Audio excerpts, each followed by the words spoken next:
Bella, terima kasih Pak Yeka. Assalamualaikum warahmatullahi wabarakatuh. Yang saya hormati, saya banggakan Pak Yeka Indra Vetika selaku pimpinan dan pengampu untuk wilayah Banten, eh, rekan-rekan media yang berbahagia. Terima kasih atas waktu dan kesempatannya. Mohon maaf waktunya terlambat 1 jam ya dari yang kita rencanakan. Baiklah, kami akan menyampaikan eh,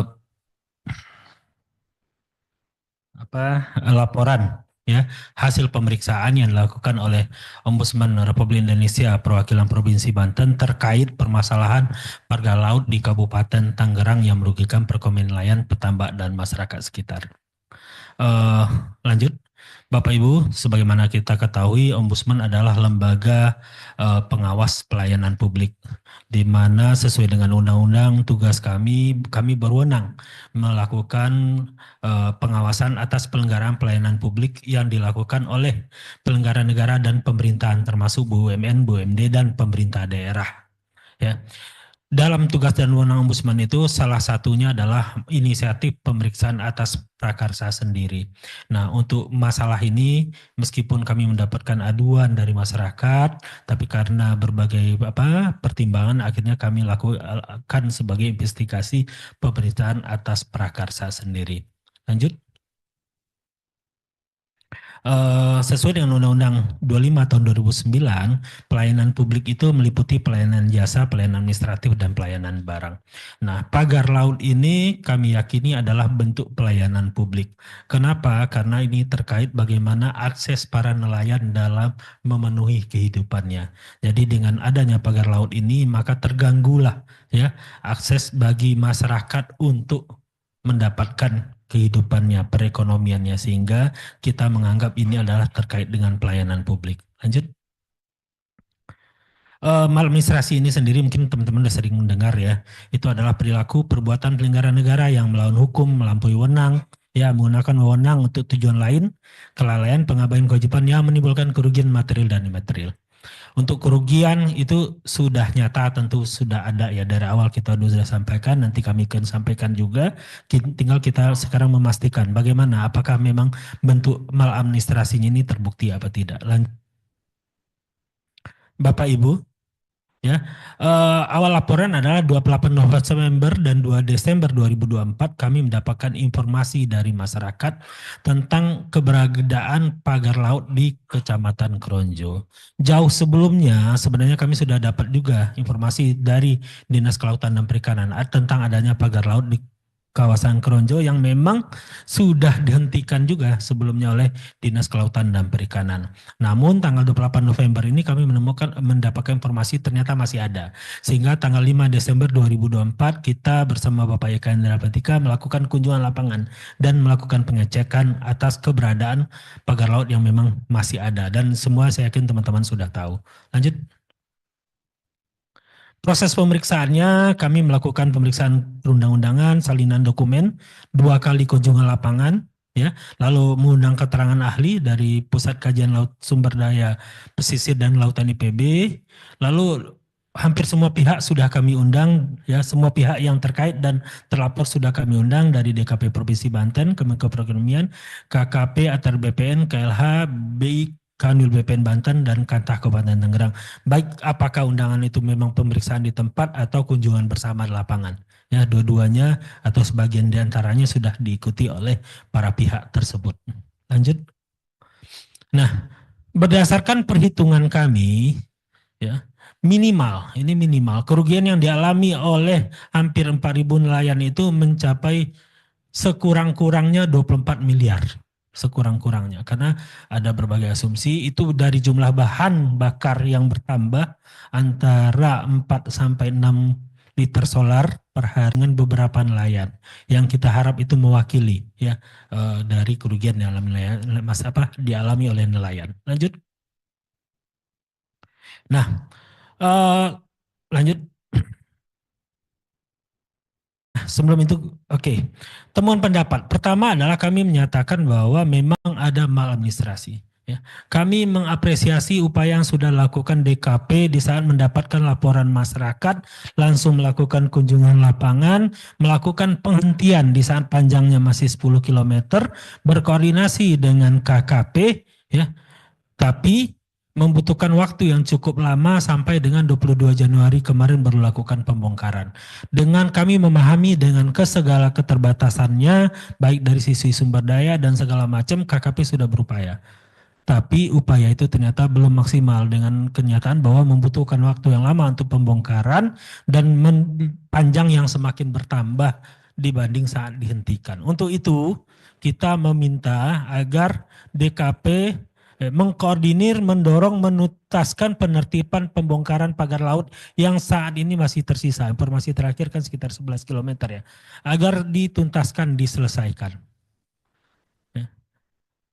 Yang kedua, berkoordinasi dengan pihak terkait dua atau KKP maupun aparat penegak hukum untuk menindaklanjuti adanya indikasi pemanfaatan ruang laut baik secara administratif maupun pidana sebagai salah satu upaya penegakan hukum pencegahan serta pemberian efek jera. Kita juga memahami bahwa fungsi pengawasan wilayah tidak hanya DKP tapi juga ada instansi vertikal dan instansi pusat lainnya yang memiliki tugas di sana. Tapi bagaimanapun sesuai dengan undang-undang ya bahwa 12 mil laut itu memang merupakan tanggung jawab wewenang dari kelolaan dari pemerintahan daerah. Lanjut. Yang kedua, kita meyakini ada indikasi yang kuat bahwa keberadaan pagar laut ini adalah dalam rangka upaya menguasai ruang laut. Ya. Adanya dokumen yang menunjukkan adanya permintaan atau upaya penguasaan ruang laut di mana 370 hektar awalnya diajukan di daerah Kohot yang sebagian sudah terbit atau seluruhnya sudah terbit. Kami tidak bisa membandingkan dengan 263 bidang yang sudah terbit dan 50 yang sudah dicabut. Tapi pengajuan itu 370 hektar. Nah, pihak yang sama atau lembaga yang sama yang mengajukan itu mengajukan kembali seluas 1.415 atau hampir 1.500 hektar yang itu berdasarkan peta yang diberikan ya itu ujung terluarnya yang mereka ajukan itu sama persis dengan pagar laut. Jadi yang digambar itu yang peta ini dari BIG. Jadi peta ini dari BIG kita mendapatkan dokumen pengajuan untuk haknya permintaan itu, lalu kita minta di overlay oleh BIG dan muncul bahwa yang garis terluarnya sama persis dengan garis pagar laut. Sehingga kita meyakini bahwa itu adalah munculnya pagar laut ini memiliki korelasi yang sangat kuat dengan pengajuan hak di laut. Ya, yang modusnya adalah bagaimana menaikkan status Girik menjadi tanah, sama seperti yang terjadi di Kohot. Jawab Pak Badli dipertegas lagi bahwa pengajuan yang 1.415 itu adalah yang diarsir garis pink itu bukan? Ya, yang diarsir itu pada daerah itu adalah daerah yang diajukan dan itu sama persis dengan daerah pagar laut. Jadi batas ujungnya itu adalah yang berwarna pink itu. Nah itu adalah batas bagian terluar dari pagar laut. Nah, dan itu jadi pengajuannya itu sama persis dengan pagar laut. Ya, salah satu suratnya menyatakan bahwa guna mengidentifikasi kepemilikan pertama, artinya adalah pengajuan Girik menjadi hak, maka mereka akan membangun secara tradisional sekatan-sekatan berupa cerucuk dari bambu. Ya, itu dinyatakan jelas dari surat pengajuan tersebut akan membangun secara tradisional berupa cerucuk-cerucuk dari bambu ya yang menyerupai sekatan-sekatan sehingga memudahkan identifikasi. Kami menenggarai identifikasi di sini adalah pengukuran. Karena kalau enggak gimana caranya mengukurnya kan? Batasnya tidak ada. Ya, jadi kita meyakini bahwa ada indikasi yang sangat kuat keterkaitan antara pengajuan ini. Dan keterkaitan yang sangat kuat antara pengajuan yang pertama dengan yang kedua.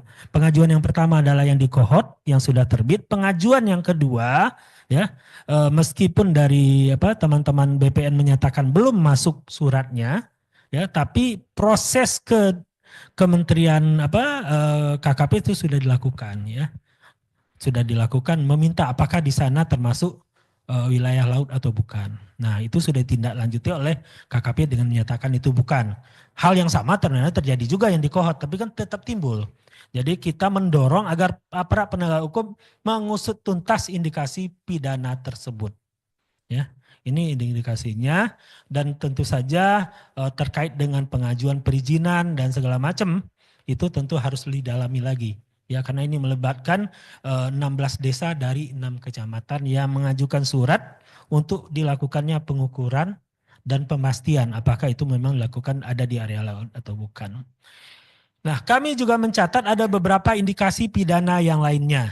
Yang pertama, sebagaimana kita tahu, itu pagar tidak berizin, ya, potensi dampak terhadap lingkungan, gangguan ketertiban umum, kerugian masyarakat yang kami perkirakan minimal adalah sebesar 244 miliar, adanya upaya penguasaan ruang laut yang dibuktikan dengan beberapa dokumen yang kita peroleh, dan adanya peredaran 2 surat yang diduga palsu yang digunakan untuk mendukung upaya, ya, pengajuan mendapatkan wilayah ruang laut tersebut. Ya, jadi kita berharap dan berkeyakinan ini indikasi kuatnya pagar laut itu motifnya adalah penguasaan ruang laut. Ya, makanya jangan sampai yang 1.500 itu tetap ditindaklanjuti, ya, sehingga terulang lagi kejadian yang di Kohot. Terus, dan yang berikutnya adalah bahwa berdasarkan hasil pemeriksaan, Ombudsman berpendapat bahwa pagar laut tersebut berada di 5 kecamatan dari 6 kecamatan yang ada PSN-nya. Jadi berada di luar, di depannya, ya, wilayahnya. Sehingga PSN, pagar laut, dan PIK menjadi satu isu yang berkelindan, bercampur baur. Nah, kita mendapatkan pengakuan dari nelayan, dari masyarakat di saat kita bicara ini pagar, mereka berkeyakinan ini semua berkaitan. Kenapa? Karena kami melihat ada ketidakjelasan, kesimpang siuran informasi di masyarakat.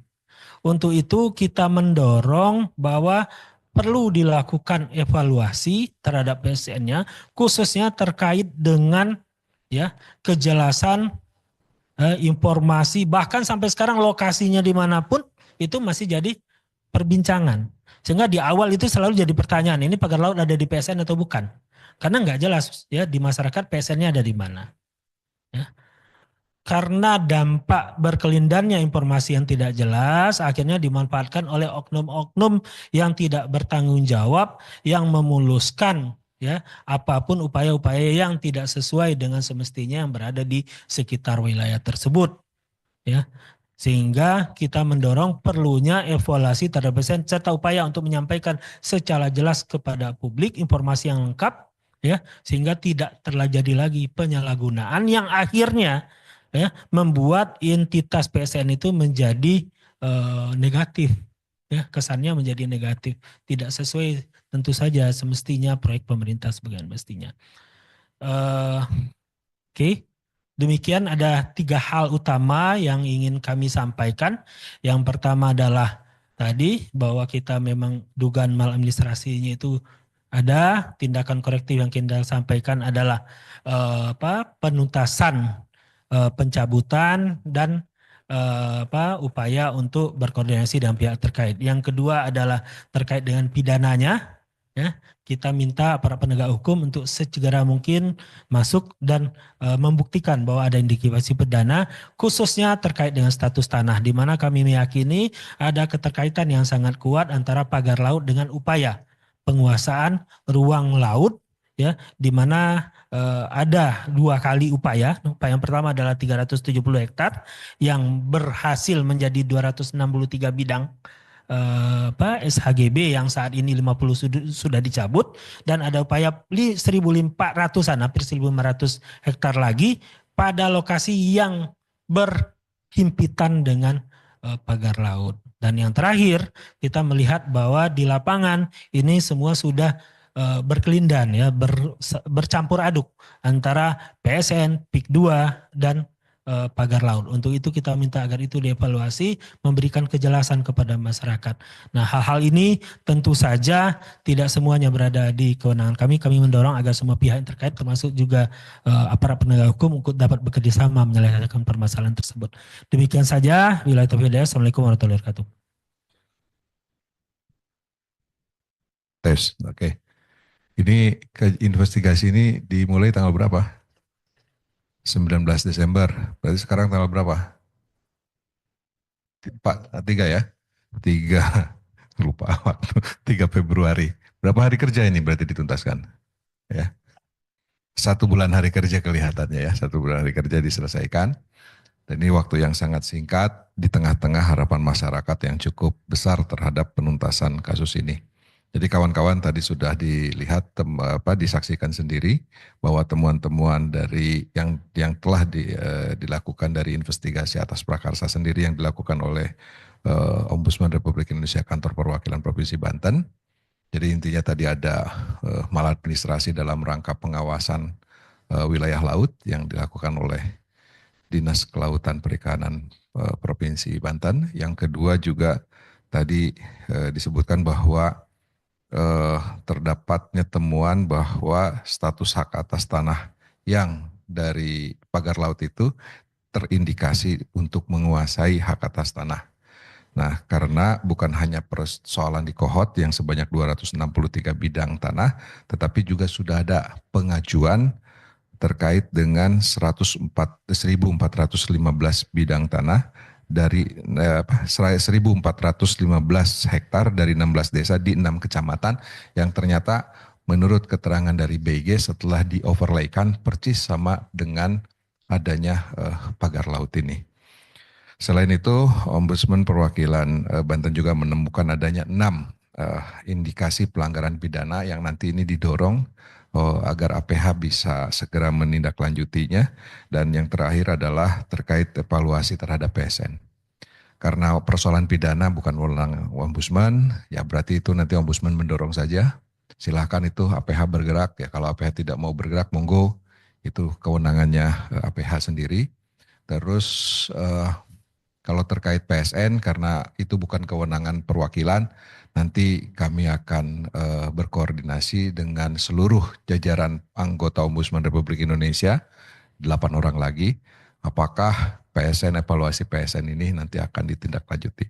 Termasuk juga terkait dengan status hak atas tanahnya, apakah nanti akan menjadi investigasi susulan dari Ombudsman Pusat. Nah, mungkin informasinya akan disampaikan bisa saja seminggu 2 minggu yang akan datang, karena mekanismenya harus dimusyawarahkan dalam rapat pleno antar pimpinan. Jadi kawan-kawan media, itu saja yang bisa disampaikan dalam acara kali ini. Terima kasih atas perhatiannya. Wabillahi taufiq wal hidayah. Wassalamualaikum warahmatullahi taala wabarakatuh.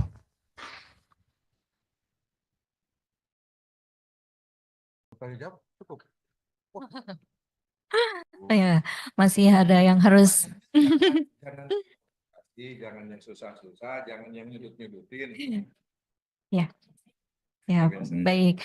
Mungkin bagi untuk sesi pertama untuk 3 penanya dulu, mohon sebutkan nama dan medianya dari mana, Pak? Oh ya, baik. Saya Fadil dari Kumparan. Mohon izin tanya Pak YK dan Pak Fadli. Tadi dipaparkan bahwasannya dari pihak Ombudsman sudah melakukan pemeriksaan kepada para pihak, dan tadi dipaparkan ada beberapa, tapi tidak ada terlihat atau mungkin tidak ada dipaparkan bahwasannya ada melakukan pemeriksaan terhadap kepala desa yang berada di kawasan pagar laut itu. Apakah memang Ombudsman tidak melakukan pemeriksaan terhadap? Langsung jawab saja.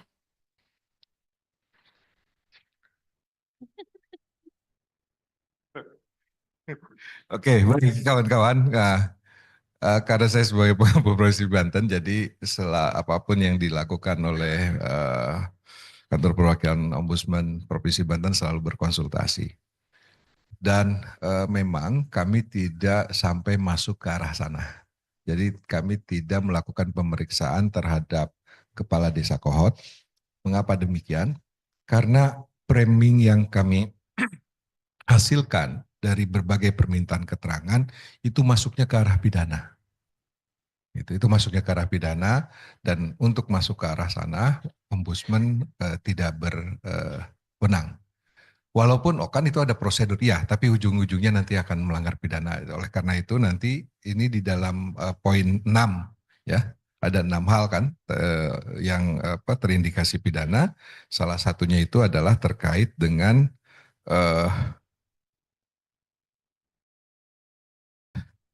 yang mana? Terkait dengan upaya penguasaan ruang laut. Ya, jadi ada poin yang kelima terkait upaya penguasaan ruang laut, dan ini kami melihat itu adanya potensinya pidana. Nah, karena ini potensinya pidana, kalau nanti ombudsman dipaksakan mengusut itu, wah itu sudah melanggar kewenangan gitu ya. Jadi ombudsman tidak masuk ke area situ. Itu ya. Terima kasih. Monggo yang lainnya. Ada lagi tambahan nggak? Nah, kalau ada tambahan monggo silakan. Terima kasih Pak Eka. Iya, satu memang itu. Yang kedua, sekali lagi fokus kita kan masih awalnya adalah pagar laut. Sedangkan itu sebenarnya lebih lari kepada penguasa ruang. Ya, dengan adanya beberapa surat dari kepala desa itu kan. Nah, itu nanti kaitannya bukan dengan pagarnya, tapi lebih kepada penguasa ruangnya. Demikian. Terima kasih. Ya, Assalamualaikum Pak YK. Jihan Pak dari Tempo. Pak, tadi menegaskan saja soal, tadi kan ada maladministrasi gitu Pak ya, dari pihak KKP Banten lah. Itu yang dimaksud murni kelalaian pengawasan atau bagaimana? Terus yang kedua, dari Ombudsman sendiri, apakah mengetahui siapa sih yang masang pagar seluas 30 km itu? Yang ketiga, dari 1.500 upaya pengajuan tadi, itu masih di tahap bertanya ke KKP Banten, apakah itu dulunya wilayah Girik atau bagaimana? Terus siapa yang berupaya mengajukan tadi, yang sekitar 1.500? Oh, serius ini Pak, terima kasih. 3 tadi ya. Saya kalau banyak begini saya suka lupa. Nomor 1 dulu apa? Oh ya, oke.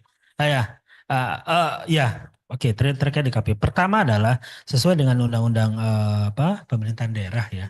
Wilayah 12 mil itu adalah wewenang pemerintah daerah. Yang kedua sesuai dengan peraturan tentang SOTK itu penanggung jawabnya adalah Dinas Kelautan dan Perikanan. Nah, kita melihat bahwa memang fungsi pengawasan adalah bagian dari fungsi dari Dinas Kelautan dan Perikanan. Kita menyadari ya di saat DKP menerima informasi ini sudah melakukan upaya, dan kami mengapresiasi itu juga gitu ya. Namun kan sampai dengan selesainya, bahkan sampai sekarang kan belum selesai ya. Itu permasalahan pagar ini dari awal aduan sampai hari ini yang jelas jumlahnya bertambah, waktunya cukup panjang. Dari sudut itu makanya kita melihat bahwa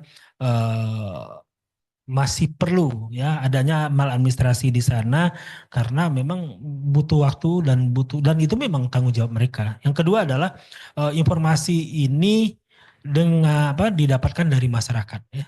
Jadi sedangkan pengawasan itu memang adalah tanggung jawab dari DKP, salah satu di antaranya. Nah, ada fungsi KKP di sana, ya tentu saja. Mungkin ada juga tugas dari instansi lain yang juga bertanggung jawab melakukan pengawasan.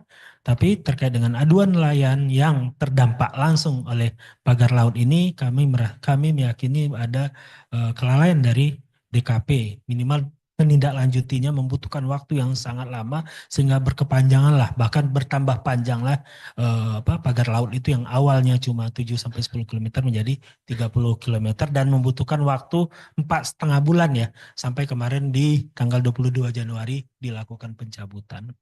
Itu yang pertama. Yang kedua apa tadi? Ada upaya. KKP melaporkan kepada DKP. Melakukan patroli, DKP melaporkan kepada KKP, melakukan patroli secara bersama-sama, menghentikannya juga, ya, menghentikan di bulan Oktober ya kalau saya tidak salah, menghentikan. Tapi kenyataannya kan satu, itu bertambah panjang. Yang kedua, penyelesaiannya karena bertambah panjang akhirnya kan menjadi bertambah berat. Ya, di sisi situ kita melihat bahwa ada maladministrasinya di sana. 7 sampai 10 kilo aja.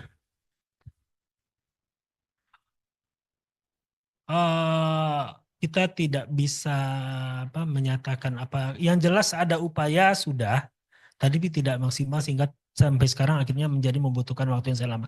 Kita pahami Mbak ya, itu tidak sama dengan di darat ya, yang bisa di stop lalu ditaruh satu orang pengawas di sana gitu ya, 24 jam atau. Ini kan di laut ya, bisa dipasang di mana saja, sehingga memang pengawasan di laut ini membutuhkan peran peserta dari semua pihak. Tapi penanggung jawabnya sesuai dengan undang-undang ya, terkait dengan ini tentu saja adalah DKP. Ya, nomor 2 terkait. Nah. Oh ya, sekali lagi fokus kami adalah terkait dengan pelayanan publiknya. Ya, Ombudsman fokusnya adalah pelayanan publiknya. Sehingga dari sisi ini sebenarnya fokus kita adalah satu, bagaimana pagar itu cepat dicabut sehingga masyarakat dapat melaksanakan tugas dan fungsi yang baik. Yang kedua, bagaimana peran dari penyelenggara negara dalam melaksanakan tugas dan kewajibannya.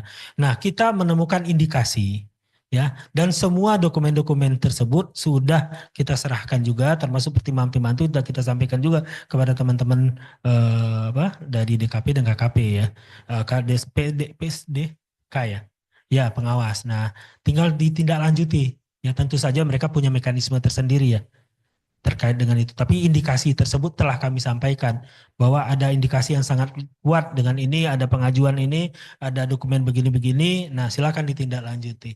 Ya, itu bukan lagi ranahnya Ombudsman untuk menindaklanjuti.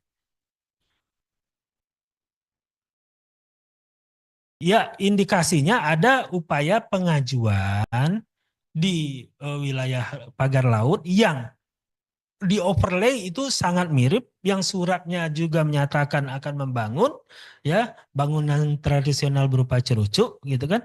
Nah, kan itu udah jelas itu di situ. Ya tinggal untuk mereka tindak lanjuti saja. Ya. Apa tadi yang ketiga?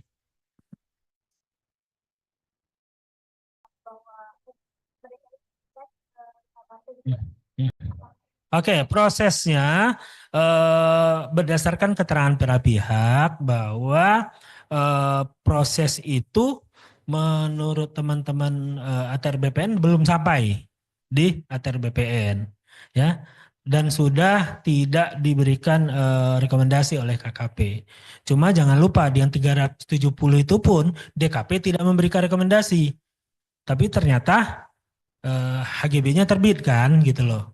Nah, kita juga berharap yang 1.500 ini karena dari KKP sudah tidak memberikan rekomendasi, jangan sampai nanti prosesnya tetap berlanjut ya sehingga berulang kembali kejadian yang ada di Kohon.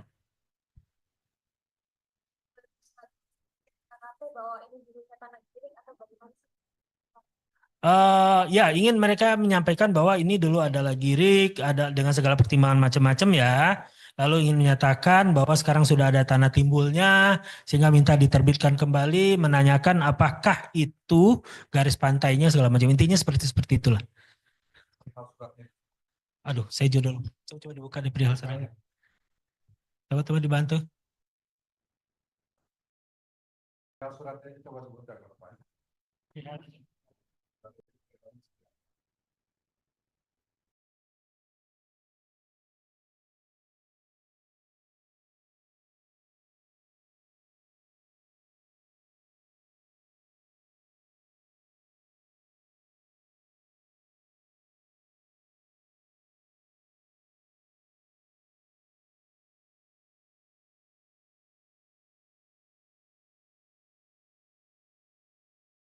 Permohonan informasi batas administrasi wilayah. Informasi batas administrasi wilayah.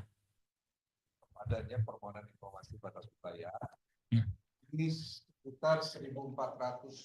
Iya. Enggak, dia udah tahu kok. Cuma nanya-nanya aja.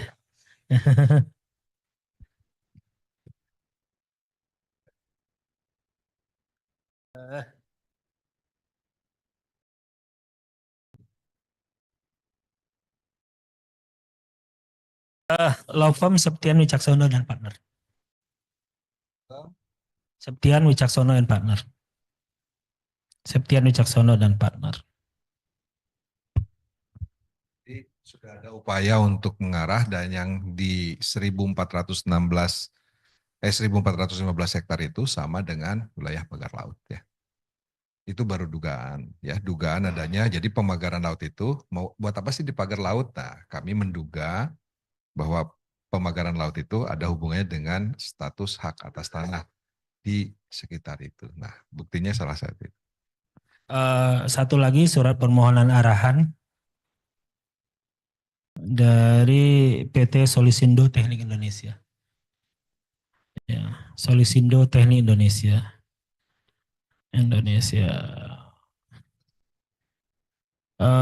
Memohonkan arahan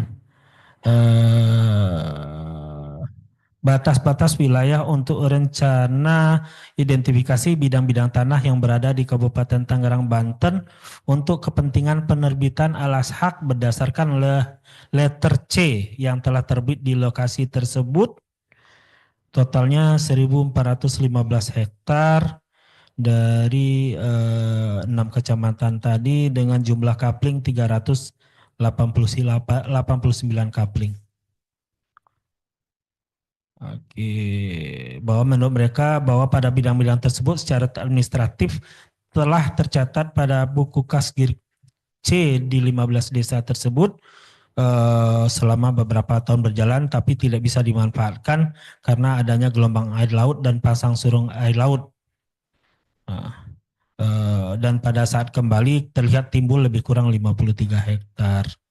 Makanya mereka meminta agar Direktur Perencanaan Ruang Laut, CQ Direktur Pengelolaan Ruang Laut Kementerian Kelautan dan Perikanan Republik Indonesia kiranya dapat menerbitkan surat keterangan dan rekomendasi perubahan zonasi dan peruntukan di lokasi yang akan dimintakan oleh masyarakat itu.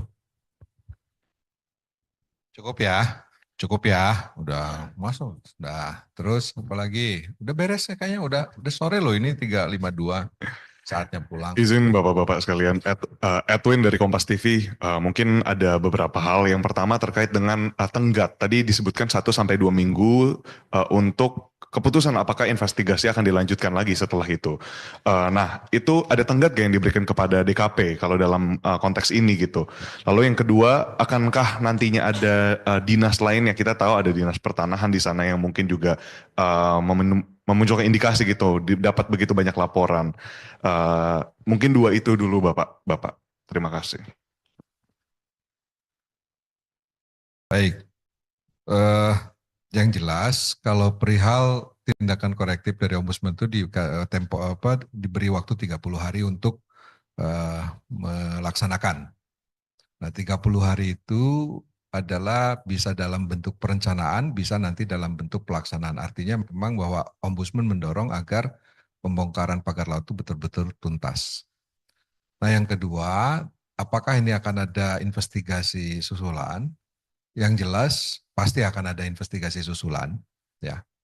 Yang pertama tentunya Ombudsman Pusat akan mempertimbangkan hasil dari hasil dari investigasi yang dilakukan oleh Kantor Perwakilan Banten ini. Nah, namun apa nanti akan ditindaklanjuti? Tentunya saya nggak bisa bicara sekarang karena ada mekanismenya di internal dulu agar ini bisa disampaikan nanti ke publik. Dan mudah-mudahan apapun itu semoga ini mendorong terhadap perintah Presiden untuk mengusut persoalan ini setuntas-tuntasnya. Nah, tentunya di Ombudsman ini, di kami ini ada bidang-bidangnya nanti siapa, apakah ini nanti yang akan mengampu persoalan ini adalah yang di sektor kelautan atau di sektor pertanahan. Nah, ini nanti tentunya yang akan ditindaklanjuti lebih dalam lagi. Kan yang jelas hasil dari investigasi oleh Kantor Perwakilan Ombudsman Provinsi Banten ini merupakan menjadikan masukan kepada kantor pusat untuk menindaklanjuti di kemudian hari. Namun demikian, hal ini juga tidak menutup kemungkinan persoalan-persoalan lokus yang memang ada di Provinsi Banten bisa juga ditindaklanjuti. Misalnya terkait status hak atas tanah di Desa Kohot. Itu bisa juga gitu ya ditindaklanjuti. Tentunya ini harus ada koordinasi. Yang jelas kemarin kan posisi Ombudsman hanya agar pagar laut itu dibongkar agar nelayan bisa bekerja. Itu dulu lah dorongannya. Nah yang kedua ini tentunya dalam rangka proses pengusutan. Begitu. Oke. Cukup ya? Cukup? Cukup. Ya. Oh boleh. Udah siang.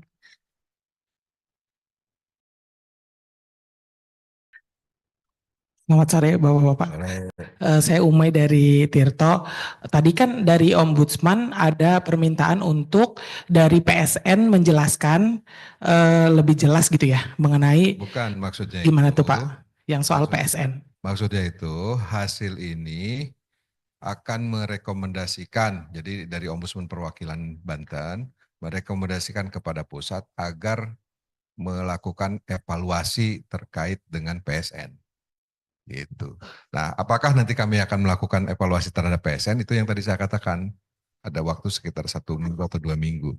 Yang jelas dasarnya, mengapa ini yang dilakukan, mengapa ini perlu dilakukan?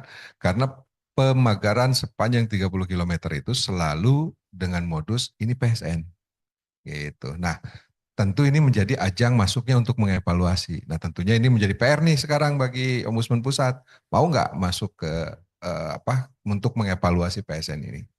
Gitu. Nah, tunggu waktulah 1 atau 2 minggu, sabar. Ya, nanti akan dikirimkan ke berbagai stakeholder secara lengkap, termasuk ke Menko Perekonomian, nggak apa-apa, termasuk kepada aparat penegak hukum, termasuk ke KKP-nya, itu. Kalau laporan resmi terhadap pusat pasti ya, pasti itu sudah ban berjalan. Nah, nanti tinggal kami menindaklanjutinya nih, pusat. Nah, Banten kan sudah leading cepat untuk merespon terhadap permasalahan ini. Nah, tinggal nanti Ombudsman Pusat apakah mau cepat juga membantu dalam proses pengusutan dengan tadi penekanannya untuk melihat terkait proses hak atas tanah itu. Apakah betul ada penguasaan seperti itu? Nah, prosedur mana yang dilanggar dan juga terkait evaluasi PSN-nya. Ini merupakan pintu gerbang yang bagus sekali untuk mengevaluasi PSN. Nah, ini nanti tentunya kewenangan dari 9 pimpinan ini, mudah-mudahan bisa ada informasi sekitar 1 atau 2 minggu ke depan. Ya. Terima kasih. Selesai ya? Cukup ya. Yuk, terima kasih. Baik, terima kasih Pak Yeka, Pak Fadli atas paparannya. Terima kasih teman-teman media atas kehadirannya. Mudah-mudahan hasil investigasi ini juga dapat bermanfaat untuk masyarakat banyak. Saya pamit. Wassalamualaikum warahmatullahi wabarakatuh.